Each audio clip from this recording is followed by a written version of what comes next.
Olá, pessoal. É um prazer imenso estar aqui com vocês em mais estas entrevistas, a série de entrevistas, uma iniciativa do IBEF Mulheres. E hoje nós vamos ter, não uma mulher, mas um homem, o João Márcio, que vai poder estar aqui com a gente e responder algumas perguntas que, nesse momento de pandemia, nos aflige. Eu queria me apresentar, eu sou Irene Azevedo, eu hoje estou responsável pela prática que é chamada ICO, International Center for Executive Options, da LHH. Esta prática é uma prática de transição de carreira destinada só ao C-Level. Eu digo eu estou, porque eu sempre falo, nós todos estamos em transição. E nunca essa frase foi tão verdade, né? Está todo mundo em transição atualmente. Então, antes de eu começar a fazer as perguntas, eu queria que o próprio João Márcio se apresentasse. Obrigado, Irene. Boa tarde aí, não sei se boa noite a todos, né? Eu sou o João Márcio Souza, diretor-geral da Talences Executive, né? A Talences Executive é a empresa do grupo Talences dedicada exclusivamente ao recrutamento de executivos na diretoria, né? No C-Level e posições de conselho, né? Já trabalho nesse setor há quase 20 anos, uma carreira em torno de 25 anos aí trabalhando, né? Então, para mim, é uma satisfação muito grande estar com você, Irene. Quero dizer para você que você tem o meu profundo respeito, admiração, né, pelo trabalho sério, profissional, que há tantos anos você faz aí no mercado de recursos humanos, e eu tenho certeza que os meus colegas aí, CEOs, VPs de RH, diretores de RH e de Talent Acquisition, concordam, né, com esse meu sentimento aí, né? Então, você é claramente uma figura muito querida aí por todos, né? E obrigado pela oportunidade de contribuir um pouquinho mais aí com o mercado de trabalho. Parabéns pela iniciativa do IBEF Mulher em trazer executivos de mercado que possam ajudar a todos a compreenderem ainda melhor esse período tão difícil que a gente está vivendo, né? Acho que com melhores informações as pessoas conseguem criar melhores estratégias, né, para conseguir atravessar bem aí esse período. Tá? Então, para mim é um prazer e uma honra também poder ser entrevistado por alguém com a sua experiência, alguém do seu calibre aí, profissional. Muito obrigado aí pela oportunidade mais uma vez. Sou eu quem agradece por estar aqui com você. E aí não é para jogar confete, também uma pessoa que eu respeito enormemente, que Talences faz um trabalho seríssimo também. Então, para mim, é um prazer e uma honra estar aqui nesse momento. Obrigado, Irene. Quando a gente falava, eu me lembro das minhas falas há uns 6 meses atrás, né? A gente falava, olha, a ruptura digital vai transformar as organizações, e nós vamos entrar num ritmo cada vez mais rápido. Só que, com a pandemia, ou as empresas ou os negócios se transformam, ou então muitos vão acabar. Então, a minha pergunta para você, dentro desse contexto, é: qual é o seu prognóstico para esse período pós-pandemia e como você vê o futuro das consultorias de recrutamento e seleção, que é o segmento que você atua, né? Sim. Bom, são duas perguntas muito diferentes, né, Irene? Eu diria que a primeira pergunta que você fez, ela é a pergunta de $1 milhão, né? A pergunta que nenhum investidor, acionista, private equity, CEO ou conselheiro aí saberia responder no momento. Então, eu talvez fizesse uma pergunta em cima da sua pergunta, né? Quando será o pós-pandemia? E por que até porque nós estamos em meio a tudo isso nesse momento, né? E para conseguir responder a tua pergunta, fazer um prognóstico mais preciso e não ficar aqui no exercício de futurologia, né, que é muito incerto, nós teríamos que tentar responder quando que vem esse pós-pandemia, né? Então, eu acho que eu dividiria a tua pergunta em duas dimensões aqui, né? A dimensão que eu chamo aqui de macroeconômica, né?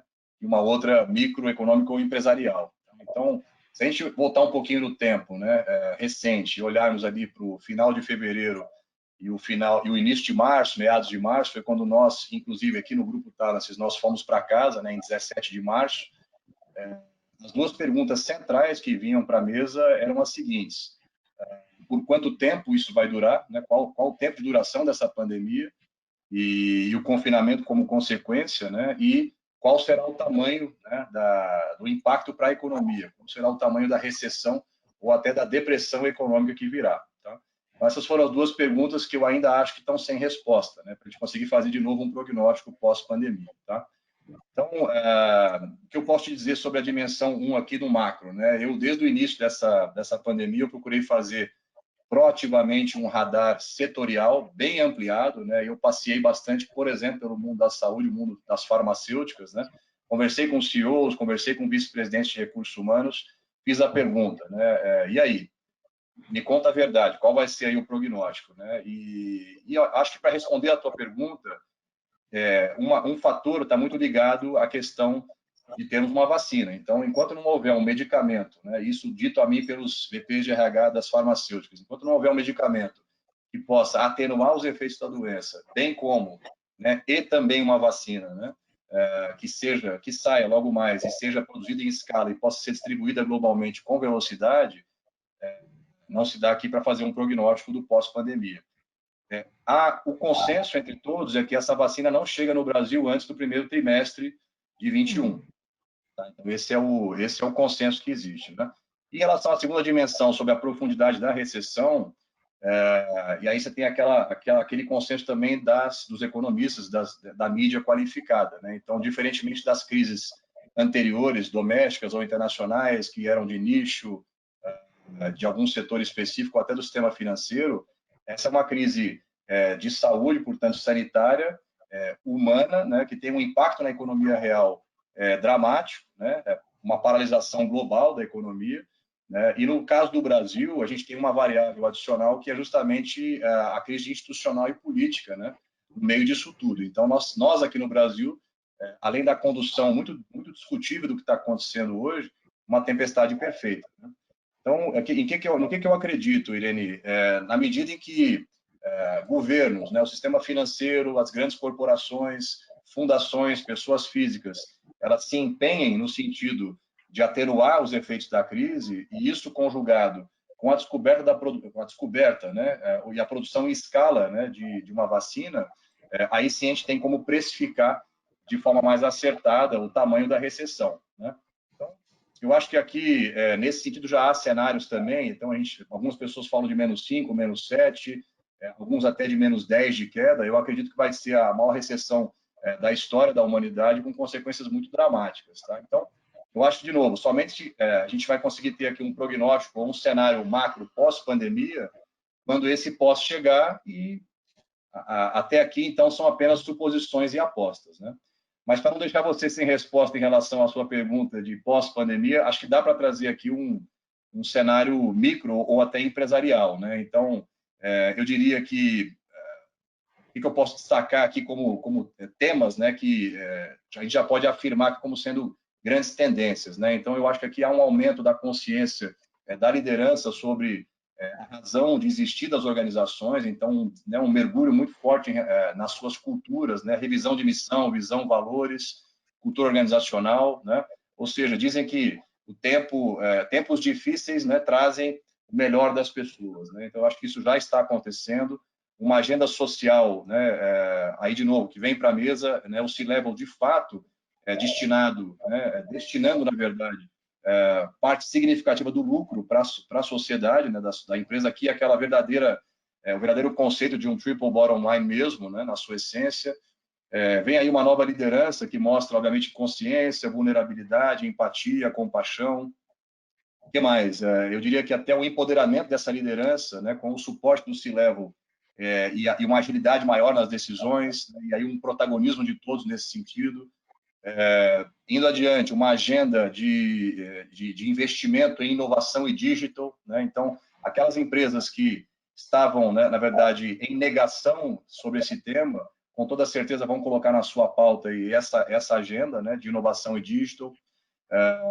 Os CEOs têm até esse momento um foco muito grande em liquidez, redução de custo e rentabilidade, então eu diria que as empresas vão estar muito nessa agenda ainda com menor grau de alavancagem. Né? O que mais, Irene, que são aí tendências empresariais? Home office, com toda certeza. A gente já pode afirmar aqui que os hábitos de consumo, né, e das relações humanas já mudaram muito, né? E é um caminho sem volta. Então, eu aposto muito no fortalecimento das relações de trabalho e de confiança mútua, né? E no amadurecimento profissional, né? Incremental, né? Advindo desse novo formato de trabalho. Para finalizar aqui, acho que algumas ferramentas, eu tenho falado com alguns VPs de RH, saída para o home office, né, ela impõe às empresas um equipamento maior, né, para esse colaborador. Então, como é que está ali a estação de trabalho da pessoa em casa? Ela tem um computador bom para trabalhar, ela tem uma boa banda de internet, uma cadeira que tem ali uma ergonomia, né? Então, existe aí todo um ferramental à disposição desse colaborador. Então, é uma tendência que as empresas participem ainda mais disso, na questão desse novo formato de trabalho, né? Então, ainda em relação a isso, um aumento, claro, aí da velocidade, da flexibilidade, da produtividade e eficiência, né, das empresas e dos colaboradores nessa nova rotina de trabalho. Acho que ainda tem uma tendência muito grande para esse cuidar da saúde dos colaboradores também, perante o RH, que protagoniza hoje fortemente nas empresas, né? Eu acho que até eu arriscaria um palpite aqui, Irene, que deverão ser convidados aí para as empresas figuras novamente figuras como psicólogos, antropólogos, filósofos, né? E por que não até psiquiatras, né? Esse novo formato de trabalho. Enfim, eu acho que são aí algumas tendências empresariais que eu apostaria nos próximos tempos aí pós-pandemia, além, é claro, de uma flexibilização muito maior no modelo de relação de trabalho, né? Ótimo. E o mercado de trabalho, como é que você acha que fica? Bom, Irene, acho que é um pouco do resumo do que eu te comentei aqui, né? Eu acho que tem uma conclusão de todos os pontos que eu te trouxe, que até eu daria até um passo atrás e diria que como é que fica a economia global, né? Então, eu acho que o Covid, ele, na minha opinião, ele é um símbolo, né? Então, na hora que ele vem, é a história do rei Tanu, né? Ele expõe a total fragmentação, né? Das várias realidades da humanidade. Então, em vários aspectos, como saúde, infraestrutura, educação, né, segurança, meio ambiente, law enforcement, tem muitas coisas que a gente pode elencar aqui. E aí, em meio a tudo isso, você tem aí uma questão chamada era da reputação, né? Todas essas duas questões são de forma macro, né, elas impactam no mercado de trabalho. Então, esse novo normal, ele impõe, na verdade, uma nova tendência do próprio capitalismo, né? Então, a pergunta que eu me faço, e faço com frequência para outros interlocutores, é se o capitalismo como nós conhecemos hoje, ele estaria em xeque. Eu penso que sim, e nós teríamos aqui uma alternância de um capitalismo isolacionista, né, para um capitalismo mais humanista e economicamente solidário, tá? Mas tem uma pergunta que todo mundo quer saber, é o seguinte, quanto ao mercado de trabalho. Você acha que as posições vão ser reduzidas ou a gente vai ter aí uma troca, uma dança de cadeiras também? Pode ser que momentaneamente até as empresas estejam pensando ainda. Como é que você vê isso? Depois eu volto e te respondo a pergunta que você fez sobre as consultorias de recrutamento, tá? Sobre o mercado de Isso. trabalho, né? O que são? De novo, é uma pergunta extremamente difícil de ser respondida, um exercício difícil também, mas que já tem algumas mega tendências aqui que a gente pode apontar, tá?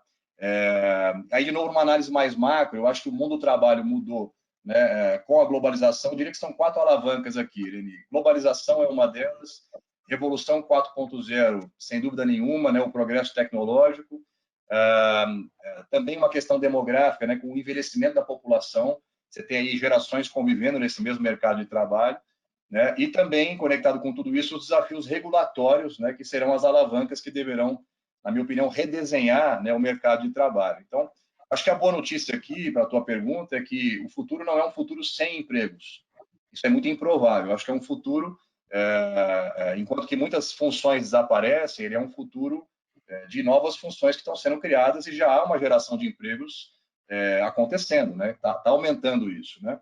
Eu acho que o grande desafio aqui vai ser justamente a gestão da transição, né? Dessa transição, geografia, setor, mão de obra atual, na direção dessas novas oportunidades de trabalho que serão criadas. Então, aí a gente entra num tema muito debatido hoje em dia, nas rodas de conversa aí de RH, que é o reskilling, né?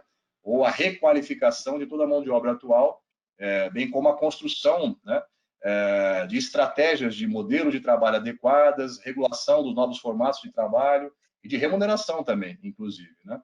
Então, eu diria que no tático aqui ou no micro, né, essas novas funções, elas têm também, elas pressupõem novos modelos organizacionais, novos formatos de trabalho, né, preferidos pelos colaboradores, né, e essas novas necessidades de qualificação ou skilling, né, inclusive para que a tendência que existe não produza o oposto, né, não produza mais desemprego, né, exclusão social, né, e não resolva o problema aí dos novos empregos que estão sendo criados, que já há, na minha opinião, e nós sentimos isso no dia a dia da própria Thales, do grupo Thales, né, um apagão de talentos muito grande, por exemplo, em tecnologia, né? É Então, verdade. para fechar do meu lado, acho que em relação ao mercado de trabalho, o que eu acho que já mudou e vai continuar mudando, né? Uma cultura de relacionamento de negócios diferente, tá? Então, que valoriza muito a autonomia, o protagonismo, né? E o nível de confiança entre as pessoas aumentou muito. Então, eu acho que essa mudança do modelo para o modelo remoto, né? Ela já é um caminho sem volta, mas eu não acredito, Irene, no modelo só online, tá? Eu acho que vai ser um modelo híbrido. Eu sou pai de 2 crianças pequenas e não tenho estado muito contente, por exemplo, com o ensino à distância. Eu acho que ele é falho, perde-se muito daquele desenvolvimento do soft skill, por exemplo, da criança, né, de interação social. Então, eu acho que vai haver um modelo mais híbrido, né, e acho que isso vale para as empresas também. A questão, por exemplo, de local de trabalho, né? Sim, eu acredito que vai haver um esvaziamento aqui, uma desmobilização muito grande de estruturas físicas, e o home office vai ser mais consolidado. Acho que, de novo, é um caminho sem volta, né? E especialmente quando se pensa, por exemplo, não no chão da fábrica, mas se pensa nas áreas de suporte ao negócio, gestão geral, né, diretorias, então, os escritórios corporativos, né? Apostaria também, obviamente, num aumento, num incremento aí de automação e digitalização das coisas, um caminho sem volta, o fim desses empregos transacionais, né? E o surgimento aí de novos empregos e funções, né, bem como a necessidade de requalificação que eu comentei. Acho que vai haver mais risco e instabilidade profissional, então, essa disrupção do modelo tradicional está sendo muito rápida e o mercado de trabalho está muito desafiado nesse sentido. Acho que vai haver uma pressão em salários também, porque com a mudança de modelos mais tradicionais de remuneração para um modelo mais, que eu chamo aqui de pay-per-use, né, como se fosse uma assinatura do executivo aí por um processo de trabalho, por um projeto por tempo determinado, vai haver sim uma redefinição de estratégia de remuneração, né?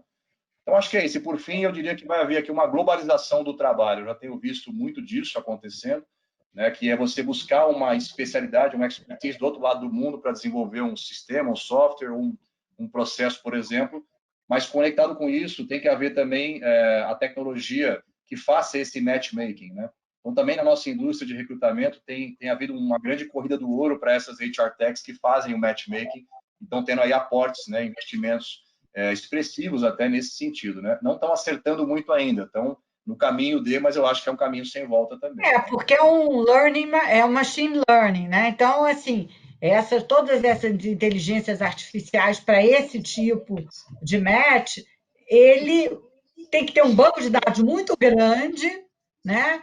Mundial, que possa estar com muitos dados para ele ir aprendendo, né? Isso é verdade. É engraçado, você se lembra quando nós fizemos também pelo IBEF e que vocês estavam com a gente, nós falamos sobre metodologias ágeis e até eu falei que eu imaginava no futuro grandes squads nas nuvens e as empresas iam lá e pegavam. Eu acho que agora a gente caminha para isso, certo? Foi isso que você falou, né? Pay per use, né? Você está lá, você pega, usa, depois você não precisa, volta para a nuvem, né? Não, e até conectado com isso, eu não vou aqui ficar usando o nosso espaço para fazer propaganda, mas nós, inclusive, inauguramos uma empresa no final do ano passado exatamente nesse modelo, alinhado às tendências de mercado de trabalho, mão de obra intermitente, temporária, outsourcing, né, que vai crescer muito, não tenho dúvida, já é um sucesso, né? Já é isso aí. Bom, você falou um pouquinho de home office, deixa eu voltar para a parte mais comportamental, né? Você está em home office, as pessoas hoje estão com todas as atividades de casa, tem filho, né? E a limpeza de casa, e a lavar roupa, porque normalmente as assistentes estão em casa, né, também em quarentena. Então, você tem uma mescla aí do pessoal com o profissional. Você, às vezes, está em certas reuniões, você vê criança entrando, cachorro, né? Bebê Porque de pessoas colo. não têm um escritório, né, fechado, né? Você acha que, com toda essa situação e essa mescla, pode haver um risco de burnout? Então, Irene, eu acho que sim. Mas eu diria assim, eu até posso dar o meu exemplo depois para você, para ilustrar essa tua pergunta. Eu diria que assim, como evitar isso, né? É tudo muito novo para todo mundo, né? Com tudo que nós já estamos, até como consultoria, habituados em trabalhar em home office, até porque nós estamos muito na casa do cliente, em lobby de hotel, entrevistando em café, temos o notebook, enfim, a gente vai levando isso para todos os lugares, né? Uhum. Você ficar confinado em casa, né, e ter que ter um expediente em casa é novo, né? Então nem todo mundo está habituado com essa situação. Então, em primeiro lugar, eu acho que se a pessoa ela não mora sozinha, né, eu acho que é muito importante fazer um bom acordo em casa, né? Então negociar bem as expectativas, né, os horários, os papéis de cada um, né, para que não haja aqui o que eu chamo de um desequilíbrio nas relações, né? Então, eu acho que feito isso manter os hábitos anteriores à pandemia, né? Então, eu acho que e adicionar novos hábitos, né? Isso pode ajudar num processo de organização e de manutenção de uma agenda produtiva de trabalho, né? Então, conectado com isso ainda, né? Você estabelecer limite. A palavrinha limite aqui, ela cabe bastante nessa nossa discussão, né? Limite nas horas trabalhadas, né? Porque eu acho que além desse sentimento nosso aqui de angústia, de incerteza, diante de tanta volatilidade, né, e medo, e receio, angústia, quer dizer, tem um cansaço mental, tem um cansaço físico, né, que pode te levar sempre para um cenário de burnout e depressão. Então, eu acho que aqui a palavra é equilíbrio e simplicidade, né, e a manutenção de rotinas que já existiam. Então, eu vou te dar aqui o meu exemplo, tá? Eu acordo cedo, tomo meu banho, faço a minha barba, né, faço lá o meu café, chego aqui no meu home office, como eu chegaria no meu escritório, a diferença é que eu não peguei trânsito, né, não gastei combustível, não passei o estresse no trânsito de São Paulo, que estava insano até ontem, né, e passo até perfume, Irene, né, sei que ninguém vai sentir, mas assim, para mim, para mim é simbólico, assim, né, e Também. começo o meu dia, faço um planejamento de semana, né, de uma semana, um horizonte de 1 a 2 semanas. Lá para próxima hora do almoço eu paro, faço o almoço para mim, para os meus 2 filhos, né? Então, o meu caso é um pouco diferente, assim. Aí abri uma questão particular, né? Eu sou separado, então as crianças ficam comigo parte do tempo, uma semana sim, uma semana não, agora nessa pandemia, né? Mas eu tô com eles, eu sou mãe de gravata, né? Eu sou pai, então encaixei toda a rotina, ajudo na lição, faço o setup lá da máquina deles, resolvo o problema de tecnologia. Então, assim, eu estou conseguindo, até porque eu tenho, assim, um hábito de ser muito organizado e muito processual no meu trabalho, eu tenho conseguido encaixar uma rotina grande, né, de trabalho, sem me sentir ali, vamos dizer, excessivamente cansado, né? Mas eu acho que é uma questão de comunicação e planejamento, basicamente, e organização, tá? E organização. Eu também concordo com você. Eu só acrescentaria nessa sua rotina, que eu também tenho uma rotina, também me arrumo e me maqueio e faço como se eu tivesse que trabalhar. É que eu, quando levanto de manhã, segundas, quartas e sextas, o meu personal trainer me dá aula pelo WhatsApp, né? Porque eu não sou fanática por ginástica, então eu preciso de alguém para me lembrar. Depois, como eu já tenho uma certa idade, se eu não fizer musculação, depois dessa pandemia, eu não me levanto. Então, eu Olha, faço a ginástica e eu medito todo dia, que é faz uma muito maneira bem, de eu me faz muito bem. centrar, ajudar a me curar e a curar o planeta, né?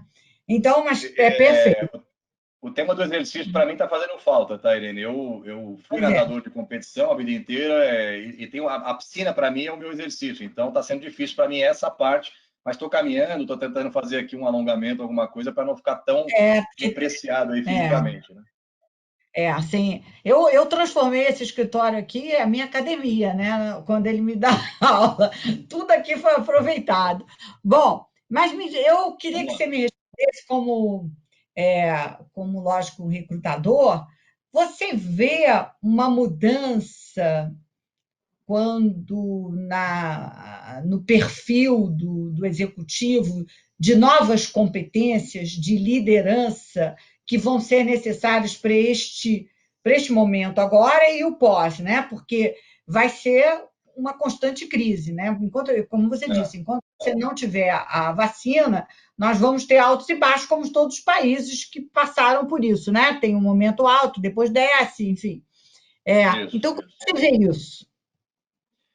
Essa é uma excelente pergunta. Eu até fiz aqui uma listinha. Eu tenho feito esses exercícios de competência porque eu estou pautando muito a imprensa, né? A gente fez até uma live outro dia com uma repórter de carreira, etc. Então, depois eu te falo eu te comento dessa listinha de competências, né? Eu acho que, dando um passo atrás na tua pergunta, que é ótima, inclusive, a gente está diante aqui, né, Irene, do cisne negro, né, do Black Swan, né, que é um termo que, na verdade, ele representa um evento de baixíssima probabilidade de um impacto extremamente elevado, né? Então, a pergunta que eu te faço de volta, né, até para a gente poder pousar o helicóptero aqui na questão das competências, quantos CEOs no mundo passaram por uma crise semelhante? CEO hoje, acting, né? Acho que nenhum. Quais empresas? Pouquíssimos. Eu pelo menos, não vi nada parecido com isso, né? E a última grande crise empresas... foi... A última foi em 29... Não, foi a Segunda Guerra Mundial, né? Porque... Pois é. E não tinha, na verdade, a integração global que nós temos hoje, né? No caso das empresas, quantas, nos seus planejamentos estratégicos, né, Irene, previram o cisne negro, né, na sua gestão de risco? Por mais que você possa dizer que 2015, 2016 no Brasil foi uma crise muito grave, quem imaginava que pudesse ficar ainda pior, né? Eu acho que diante de um trauma dessa proporção, né, e já entrando aqui no tema de competências e comportamento, né, eu diria que a condição de sobrevivência até dos CEOs e das organizações, né, e acho que do nível executivo como um todo, em primeiro lugar, na minha opinião, está ligada a uma boa saúde física, né, para aguentar o estresse, né, a ansiedade, a angústia, o medo, né, eu acho que é muito uma questão física em primeiro lugar, né? E em segundo lugar, e não menos importante, eu diria que uma boa saúde cognitiva e emocional, né?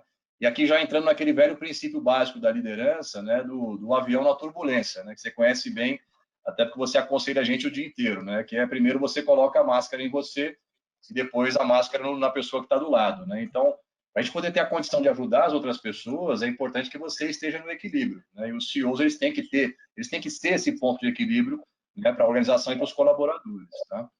Eu diria que esse é, para mim, um ponto de partida, né, do durante pandemia, que você perguntou.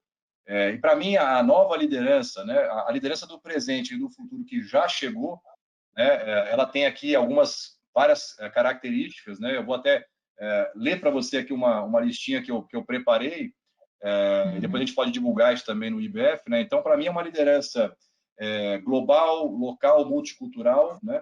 Ela é uma liderança que ela antecipa, né, e prevê o planejamento, no seu planejamento estratégico, né, um número maior de cenários e também o pior cenário, né? Para mim, uma liderança verdadeira, né? Ou seja, a verdadeira coragem, né? E coragem, de novo, não é ausência de medo, né? Como diz o Mário Sérgio Cortella, né? Então, aquela liderança que tem a coragem para falar a verdade para o acionista e, por que não, traçar planos de negócios mais conservadores, né? Que possam realmente garantir a perpetuação do negócio, né? É uma liderança madura, consciente, sustentável e responsável. Ela é empática, plural, humanizada e disponível, né? Ética, ela visa sempre o bem comum, tá? É uma liderança humilde, justa e acolhedora. Você vê que a gente fala só de soft skill aqui, né? Só de comportamento, né? Nada técnico, né? Por um outro lado. É uma liderança humilde, justa e acolhedora, como eu comentei, simples e vulnerável, né? Desmistifica aquela liderança, né? Aquela figura do líder sempre muito forte, né? Emocionalmente inteligente e equilibrada, né? Transparente e excelente comunicadora, curiosa, iniciativa, tem influência, negociação e persuasão fortes, né? Enfim, Irene, tem uma lista aqui enorme, não vou ficar aqui te alugando com tantas coisas, mas eu acho que, essencialmente, a gente fala aqui de uma liderança muito mais humanizada, né? Então, até ontem, eu sempre vinha brincando, né, com esse trocadilho, né, com os jornalistas, por exemplo, a gente falava do Internet of Things, né, o IoT, né? E eu, há muito tempo, aliás, acho que a minha carreira toda eu falo do HOT, né, do Humanization of Things, né? Então, eu acho que o ser humano ele volta, né, para o centro das discussões, e não somente o lucro do acionista ou os bônus dos seus executivos, né? Eu acho que o ser humano tem que voltar para o centro, aí sim, de novo, o conceito real do triple bottom line, né? Verdadeiramente praticado, tá? É nisso que eu acredito como a tendência aí de uma liderança, né, para o nosso novo mercado que está vindo aí. E aí, aquilo que eu já falei anteriormente, né, um capitalismo humanista, economicamente solidário. Ótimo. Agora, para finalizar, a gente poderia ficar aqui horas falando, né? Mas Eu tenho que falar do Executive Search ainda, hein, Irene? ok. Ah, então termina do Executive Search para fazer minha última pergunta, então. É que Vamos você fez a lá. pergunta e a gente acabou entrando em Você outra, eu não acabou respondi para você desviando e eu acabei me perdendo. sobre a nossa indústria, que eu acho que é relevante comentar aí com as pessoas que vão Lógico, lógico, evidente. sobre nós, né, o nosso mundo, né? A gente, Uhum. em Talent Acquisition ou em Executive Search, a gente encara, na verdade, Talent Acquisition como um assunto muito estratégico, né, nas organizações, e não é apenas para nós mais um subsistema de recursos humanos, né? Então, eu vejo, como é que eu vejo o futuro da nossa indústria, Irene? Eu vejo com bastante entusiasmo e confiança, tá? Especialmente porque ter o talento, né, ou o profissional certo, na minha opinião, vai ser determinante para o sucesso e a perpetuidade das organizações, né? E eu acho que nós, né, e você também tem um papel fundamental nesse sentido, os headhunters e as pessoas que trabalham com aconselhamento, recolocação, terão um papel determinante nesse sentido aí junto às organizações, né? Então eu vejo com bastante entusiasmo e otimismo, né? A nossa indústria, ela mudou muito, né? Por outro lado, a gente não pode ser aqui míope, né, para dizer que vai ser tudo como foi antes. Isso não é verdade, tá? A nossa indústria é uma indústria globalmente de 500 bilhões de dólares, né, aproximadamente, até um pouco mais do que isso. E aí você pode olhar para, obviamente, para todos os níveis da pirâmide, todos os modelos de contratação, tá? Eu acho que nos países Uhum. emergentes, especialmente, Irene, ela é uma indústria ainda em franco desenvolvimento, inclusive porque há países, né, a serem desenvolvidos, né, muito desenvolvidos ainda, e, consequentemente, há um gap de talentos, né? Então, acho que a gente tem aqui um papel, né, de ajudar nesse desenvolvimento, nesse crescimento, né? Acho que nós somos um termômetro de qualquer conjuntura, né? A gente pauta muito a imprensa frequentemente.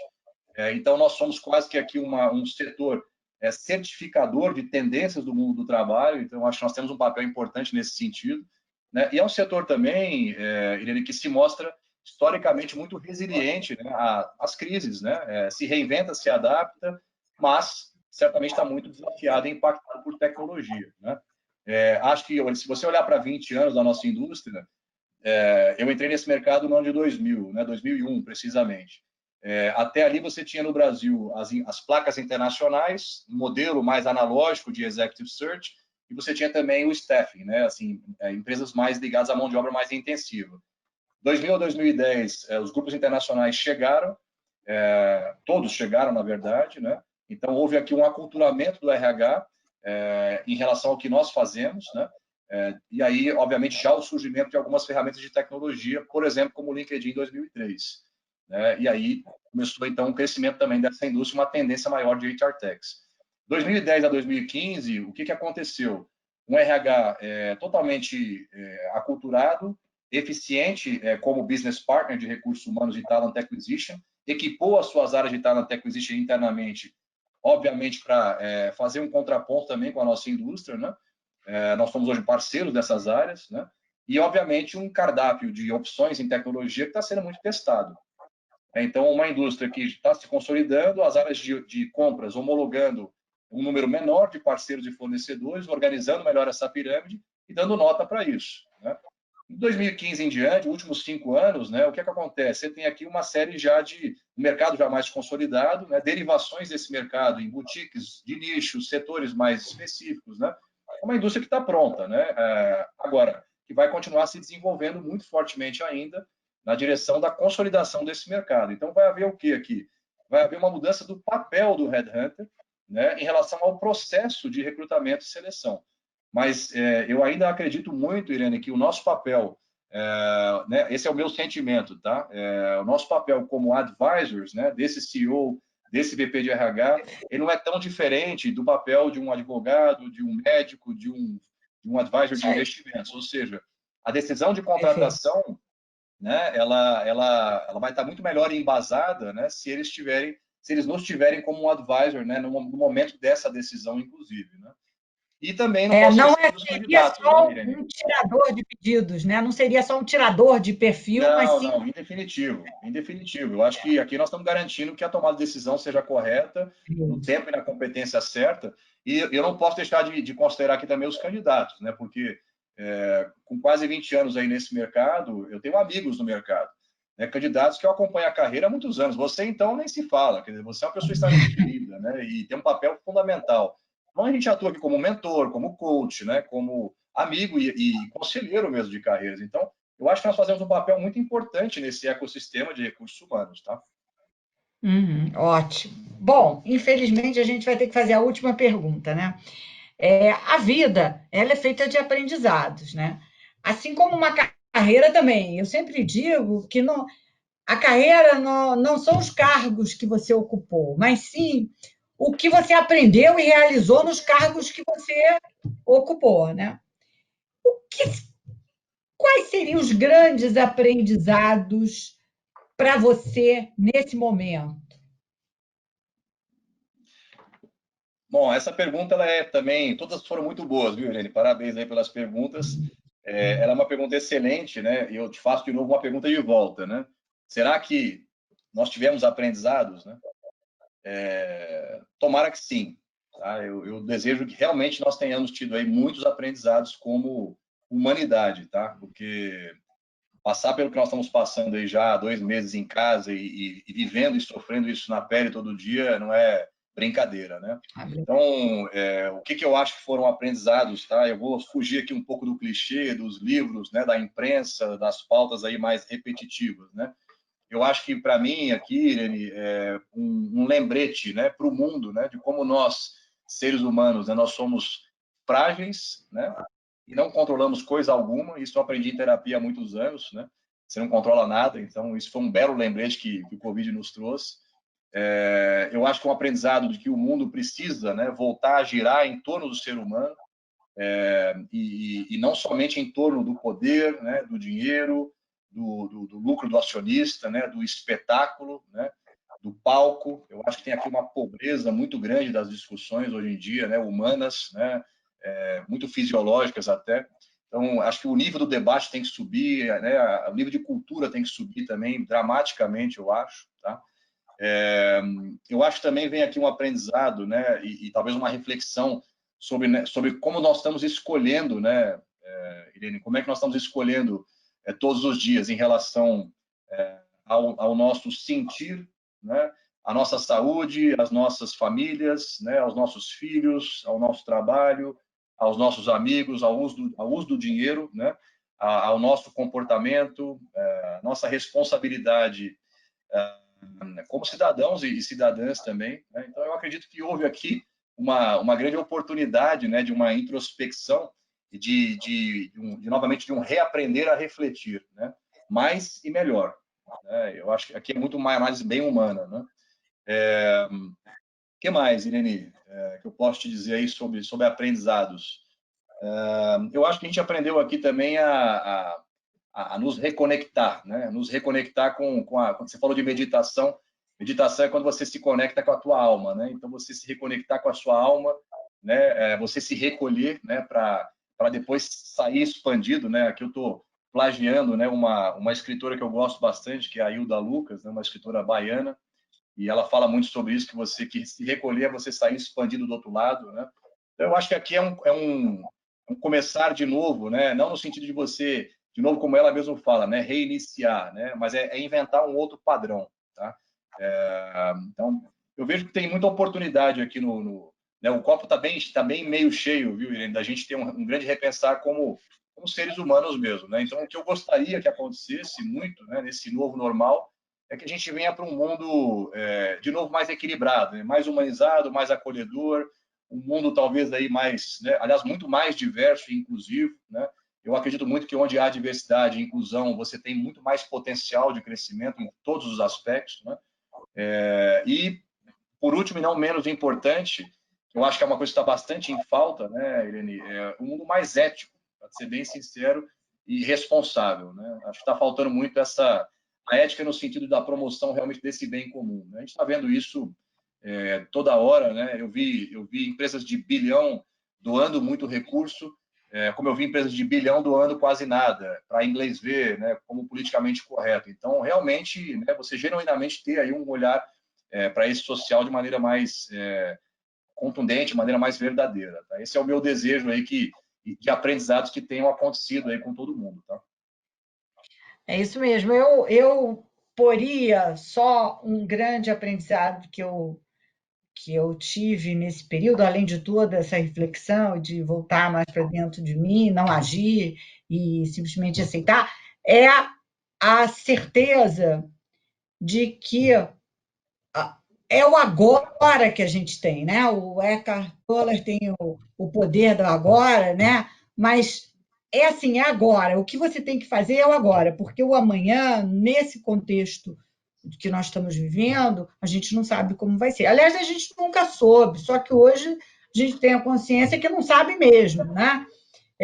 Então, esse foi assim, o grande aprendizado, meu amigo, que se concentra no hoje. Tem que fazer isso, faz isso, faz isso, faz isso. Não se deixe levar pelas notícias, tem horário só para assistir notícias, senão você fica maluco, né? Ver coisas leves, né? Manter a energia alta, porque a energia vai ser o maior antídoto para esse vírus, né? Porque enquanto não tem vacina, vamos manter a nossa energia alta porque ela vai nos proteger. Eu queria. Você tem uma questão de carência de lideranças muito fortes, né? Então, acho que as lideranças mais fortes têm que vir para a mesa, têm que realmente ajudar nesse processo de levantar a energia né, de todo mundo e vai passar, É não é verdade. aquele romantismo, né? Isso que você falou do viver o presente, né? Não é também autoajuda. Isso é tão verdade quanto isso, né? Liga para a pessoa que você gosta agora, toma aquele bom vinho, né? Faz ali o que você gosta agora, né? Sem, claro, deixar de ter ali uma prudência, né? E uma previdência também acontecendo, porque ele também você tem que ter ali uma certa prevenção em relação a um futuro mais incerto, né? Mas é isso, estou contigo e não abro nessa tua visão, tá? Muito bem. Então a gente chegou ao final. Eu adorei, quero agradecer muito a você pela oportunidade de estar aqui com você. E queria então que você se despedisse da turma para a gente terminar. Eu que agradeço mais uma vez a Irene, para mim, mais uma vez foi um prazer muito grande, né? Uma honra muito grande ser entrevistado por você, né? Que eu tenho, de novo, um profundo respeito, admiração, é uma amiga nossa, pela Lirete, que faz um trabalho super sério, né? Eu conheço poucas empresas, né, no teu segmento que fazem um trabalho tão sério, então, minha total admiração e respeito por você. Mais uma vez, parabéns pela iniciativa do IBEF Mulher, né? E do IBEF também como instituto aí por promover essa série, né, de entrevistas aí com executivos de mercado aí para ajudar a todos aí a atravessar melhor por esse difícil período aí que vai passar que nós estamos vivendo, né? Então, grande abraço, muito obrigado aí, uma boa noite para você. Uma boa noite, um grande abraço e foi um prazer imenso estar aqui com você mais uma vez e com todos vocês que vão nos assistir. Obrigado, Irene. Tchau, tchau, pessoal. Tchau. Tchau.